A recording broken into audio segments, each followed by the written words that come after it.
अस्सलाम वालेकुम dear students. आज हम पढ़ते हैं न्यूरोमस्कुलर जंक्शन को कि न्यूरोमस्कुलर जंक्शन का फंक्शन क्या है और ये किस तरह बनता है। तो आज हम इसको सीखते हैं।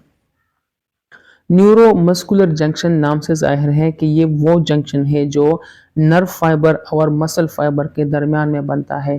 नर्व फाइबर की अगर हम बात करें तो एक्सोन्स जो होते हैं न्यूरॉन्स के, ठीक है, जो मैसेज कैरी करते हैं नर्वस सेल्स होते हैं। तो जब भी न्यूरॉन्स और मसल्स फाइबर के दरमियान जो जंक्शन बनता है जिससे कि ज़रिए मसल्स को मैसेज मिलता है, मसल्स में कंट्रैक्शन होती है या रिलैक्सेशन होती है। तो इसी कंस्ट्रक्शन रिलैक्सेशन के लिए जो जंक्शन बनता है नर्वस सिस्टम और मसल फाइबर के दरमियान, उसको हम कहते हैं न्यूरो मस्कुलर जंक्शन। अब ये कहते हैं कि स्केलेटल मसल्स को जो है ना बहुत सारे वो नर्व फाइबर वो सप्लाई करते हैं, जो ये बेसिकली एराइज होते हैं स्पाइनल कार्ड से। क्योंकि जो हमारे मसल्स होते हैं इसी के अंदर जो है ना वो मोटर फंक्शन होती है, वॉलंटरी एक्शन होती है, वो एक्शन जो हमारे कंट्रोल में होते हैं। तो ये कहते हैं कि स्केलेटल मसल्स को जो है ना लार्ज माइलिनेटेड नर्व फाइबर वो क्या करती है, इनर्वेट करती है और ये निकले हुए होते हैं किस चीज़ से, स्पाइनल कार्ड से। जैसा कि आपको ये पिक्चर में नज़र आ रहा है, ये देखिए ये न्यूरॉन है, ठीक है। न्यूरॉन इसमें जो है ना वो डेंड्राइट्स आ जाते हैं, सेल बॉडी आ जाता है, एक्सोन आ जाता है और इसकी अटैचमेंट किसके साथ है, मसल्स फाइबर के साथ। तो ये जो है ना ये न्यूरोमस्कुलर जंक्शन बनाता है, जो ये हमारे मोटर न्यूरॉन्स, मतलब इसमें मोटर्स न्यूरॉन्स पार्टिसिपेट करते हैं जो स्पाइनल कार्ड से निकले हुए होते हैं और ये हमारे वॉलंटरी मसल्स को कंट्रोल करते हैं। कहते हैं कि जो एक्सोन टर्मिनल होता है न्यूरॉन का, यहाँ पर देखें एक्सोन टर्मिनल, कहते हैं कि नर्व फाइबर का जो टर्मिनल ब्रांच होता है उसको हम एक्सोन टर्मिनल कहते हैं। जैसा कि मैंने आपको यहाँ पर दिखाया कि सबसे पहले सेल बॉडी, फिर एक्सोन और एंड में क्या आ जाता है, टर्मिनल एक्सोन आ जाता है। और यही टर्मिनल एक्सोन जो है ना मसल्स के साथ मिलके वो न्यूरोमस्कुलर जंक्शन बनाता है। तो ये कहते हैं कि जब भी एक्सोन जो है ना वो मसल्स को आ जाते हैं, जैसा कि आपको नज़र आ रहा है, तो यहाँ पर होता क्या है कि यहाँ पर माइलिन शीट ख़त्म हो जाता है। माइलिन शीट जो है ना न्यूरॉन्स के ऊपर होता है, एक्सोन के ऊपर होता है, जिसके ज़रिए जो है ना वो दो तरह के न्यूरॉन्स बन जाते हैं, एक माइलिनेटेड न्यूरॉन्स और दूसरा जो है ना नॉन माइलिनेटेड न्यूरॉन्स, ठीक है। तो माइलिन शीट पे डिपेंड करता है, अगर न्यूरॉन के ऊपर माइलिन शीट है तो माइलिनेटेड न्यूरॉन, नहीं है तो अनमाइलिनेटेड न्यूरॉन या नॉन माइलिनेटेड न्यूरॉन। तो अब देखिए नीचे मसल फाइबर है, यहाँ पर कैपिलरीज है और यहाँ पर जो है ना एक्सोन ऑफ मोटर जंक्शन है।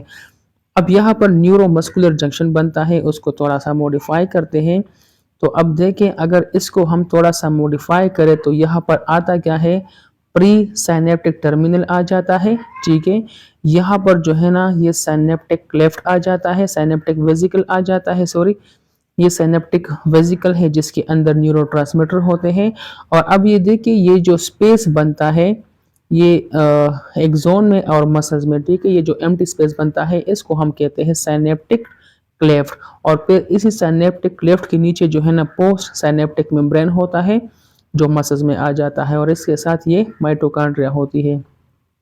तो अब देखिए ये जो है ना ये जो आपको नज़र आ रहा था, ठीक है, ये यहाँ हमने मॉडिफाई किया था, ठीक है, एक्सोन को हमने मॉडिफाई किया था, थोड़ा करीब से देखा था। तो होता क्या है कि यहाँ पर जो स्ट्रक्चर बनता है, यहाँ पर आप देखिए मोटर एंड प्लेट, ठीक है। तो अभी हमने ये जो यहाँ पर देखा मोटर एंड प्लेट हम किसको कहते हैं, जब भी ये साइनेप्टिक, जब भी जो है ना साइनेप्टिक वेसिकल, ठीक है, साइनेप्टिक क्लेफ्ट, पोस्ट मेम्ब्रेन, ये सारे मिलके जो स्ट्रक्चर बनाता है, जो शेप बनाता है, उसको हम कहते हैं क्या, मोटर एंड प्लेट, ठीक है। दोबारा से मैं आपको समझाता हूँ, यहाँ पर ये कहते हैं कि मोटर एंड प्लेट क्या है, the nerve fibres form a complex of branching nerve terminals that invaginate into the surface of muscle fibres but lie outside the muscle fibre membrane. ये आप देखें, ये जो आपको नज़र आ रहा है ये क्या है, ये मोटर स्ट्रक्चर है, ठीक है, मतलब ये कि मोटर एंड प्लेट है जिसमें क्या क्या आ जाते हैं, इसमें आप देखिए इसमें एक्सोन टर्मिनल आ गया है, ठीक है, एक्सोन टर्मिनल। और साथ साथ में यहाँ पर इसके अंदर होता क्या है, इसके अंदर जो है ना साइनेप्टिक वेसिकल होते हैं जिसका काम क्या है, जिसके अंदर एसिटाइलकोलिन वो न्यूरोट्रांसमीटर बनता है, और इसके नीचे जो है ना ये सब न्यूरल क्लेफ्ट है। तो ये सारे मिलके क्या बनाता है, ये मोटर प्लेट बनाता है, मोटर इन प्लेट बनाता है, ठीक है। फिर ये कहते हैं कि साइनेप्टिक गटर क्या चीज है, the invaginated membrane is called synaptic gutter और साइनेप्टिक ट्रो। यहाँ पर ये जो आपको नजर आ रहा है, ये जो मेम्ब्रेन बनता है, मेम्ब्रेन जो ये मसल्स को सेपरेट कर देता है, किस चीज से, एक्सोन से, ठीक है। एक्सोन टर्मिनल पे ये जो मेम्ब्रेन बनता है, मेम्ब्रेन जिसके अंदर ये सेमिनल वेसिकल ये सब कुछ आ जा, सेमिनल वेसिकल नहीं सॉरी, जहां पर साइनेप्टिक वेसिकल आ जाता है, ठीक है। तो ये जो मेम्ब्रेन बनता है जो मसल्स को सेपरेट कर देता है, किस चीज से, एक्सोन से, इसको हम कहते हैं, क्या कहते हैं, इसको कहते हैं साइनेप्टिक गटर या साइनेप्टिक ट्रू, ठीक है। ये एक इन्वेजिनेटेड मेम्ब्रेन होता है। अब यहाँ पर देखिए जो आपको नजर आ रहा है ये क्या है, ये एक्सोन है, क्या है, एक्सोन है। फिर एक्सोन के ऊपर जो है ना प्री साइनेप्टिक मेम्ब्रेन होता है, और इसी एक्सोन के अंदर होता क्या है, इसी हाँ प्री साइनेप्टिक मेम्ब्रेन के बाद होता क्या है, एक्सोन के अंदर होता क्या है, माइटोकॉन्ड्रिया होती है जो एटीपी सिंथेसिस के लिए जरूरी होती है। फिर इसमें होता क्या है, साइनेप्टिक वेसिकल भी होते हैं जिसके अंदर होता क्या है, न्यूरोट्रांसमीटर वो स्टोर होते हैं, ठीक है, एसिटाइलकोलिन। फिर इसके बाद जो है ना ये मसल्स और एक्सोन के दरमियान ये जो ग्रे कलर आपको नजर आ रहा है, ये जो कैविटी आपको नजर आ रही है, इसको हम कहते हैं साइनेप्टिक क्लेफ्ट कहते हैं, ठीक है। फिर उसके बाद आ जाता है पोस्ट साइनेप्टिक मेम्ब्रेन जो ये मसल्स के साथ होता है, और इसी तरह फिर आ जाता है सबन्यूरल क्लेफ्ट। ये जो क्लेफ्ट आपको नजर आ रहे हैं ये बबल लाइक, बैलून लाइक, इसके अंदर होता क्या है, इसके अंदर एसिटाइलकोलिन न्यूरोट्रांसमीटर होता है जो यहाँ से ही रिलीज होता है और मसल्स को आगे क्या करता है, कंट्रैक्ट कर देता है, ठीक है।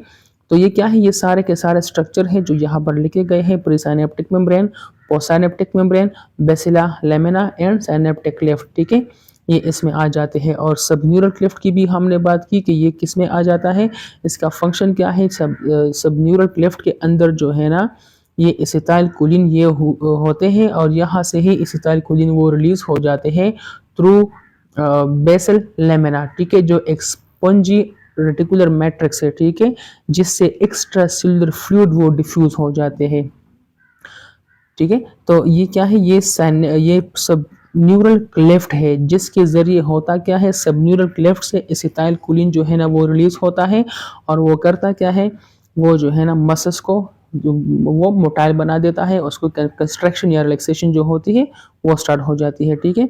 अब एसिटाइलकोलिन के बारे में हमने पहले से पढ़ा कि एसिटाइलकोलिन एक न्यूरोमस्कुलर ये एक न्यूरोट्रांसमीटर है जो न्यूरोमस्कुलर जंक्शन में इस्तेमाल होता है, और ये करता क्या है, मोटर न्यूरॉन्स को ट्रिगर करता है, और इसी के जरिए हमारे वॉलंटरी मूवमेंट्स हो जाते हैं। ये एसिटाइलकोलिन किससे बनता है, ये साइटोप्लाज्म में बनता है, ठीक है। और इसकी जो है ये एब्जॉर्ब हो जाते हैं, आगे चले जाते हैं किस चीज़ में, साइनेप्टिक वेसिकल में, वहाँ साइनेप्टिक वेसिकल में ये स्टोर होते हैं एसिटाइलकोलिन। कहते हैं कि 3 लेग साइनेप्टिक वेसिकल जो है ना वो मौजूद होते हैं किस चीज़ में, सिंगल एंड प्लेट में, जो मोटर एंड प्लेट हमने पढ़ा, एक मोटर एंड प्लेट में जो है ना 3 लाख तक ये एसिटाइलकोलिन ये साइनेप्टिक वेसिकल होते हैं, ठीक है, और इसी के अंदर ये एसिटाइलकोलिन होता है। फिर इसके बाद आता है एसिटाइलकोलिन एस्टरेज एंजाइम आता है, ठीक है, जो ये इसको हम एसिटाइल हाइड्रोलेज भी कहते हैं। अब इसका काम क्या है, अब फॉर एग्जांपल जो है ना एसिटाइलकोलिन ने अपना फंक्शन किया है, उन्होंने मसल को कंट्रैक्ट किया है। अब इसी कंट्रैक्शन को ख़त्म करने के लिए, मसल्स को रिलैक्स करने के लिए होता क्या है कि एसिटाइलकोलिन एस्टरेज एंजाइम प्रोड्यूस होता है, और ये करता क्या है, ये एसिटाइलकोलिन को ब्रेक कर देता है, उसको डीनेचर कर देता है, एसिटाइलकोलिन को स्टॉप कर देता है, उसकी एक्टिविटी को रोक देता है, और उसी की एक्टिविटी की रोकने की वजह से जो कंस्ट्रक्शन आ गई थी मसल्स के अंदर वो ख़त्म हो जाती है, और मसल वो रिलैक्स हो जाते हैं। तो इसका मेन फंक्शन क्या है, इसका मेन फंक्शन ये है कि ये एसिटाइलकोलिन की एक्टिविटी को रोक देता है, उसका मतलब ये कि उसको बंद कर देता है, जब रिलैक्स मसल्स को रिलैक्स होना होगा, मसल्स को हम रिलैक्स करेंगे, तो रिलैक्स करने के लिए इस एंजाइम का होना बहुत ज़्यादा ज़रूरी है, क्योंकि ये करेगा क्या, ये हमारे एसिटाइल कोलिन की एक्टिविटी को स्टॉप करेगा। ठीक है। इसी तरह जो है ना, ये इसी सिंथेसिस की बात करते हैं कि एसिटाइल कोलिन जो है ना प्रोड्यूस कहाँ से होता है और इसकी डिग्रेडेशन किस तरह होती है। तो ये कहते हैं कि एसिटाइल कोलिन जो है ना, ये नर्व टर्मिनल में ये प्रोड्यूस होता है। एसिटाइल को एंजाइम ए से प्रोड्यूस होता है। ठीक है। जो बेसिकली ग्लूकोज इन नेचर होता है, कार्बोहाइड्रेट इन नेचर होता है, और इसके लिए जो रिएक्शन की जाती है वो कोलिन एसिटाइल ट्रांसफरेज ये रिएक्शन मतलब परफॉर्म करता है। और ये जो है ना करता क्या है, ये एसिटाइल कोएंजाइम ए से एसिटाइल कोलिन ये बनाता है। ठीक है।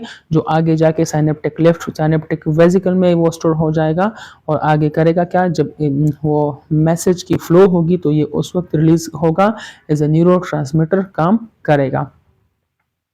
फिर ये कहते हैं कि in the synaptic space are cleft synaptic cleft are large quantity of enzyme acetylcholinesterase which destroy acetylcholine a few milliseconds after it has been released from the synaptic vesicle। हमने ये बात की कि एसिटाइल कोलिनेस्टरेज एंजाइम करता क्या है, ये acetyl choline को डिस्ट्रॉय करेगा और इसको इसकी एक्टिविटी को स्टॉप करेगा। ठीक है।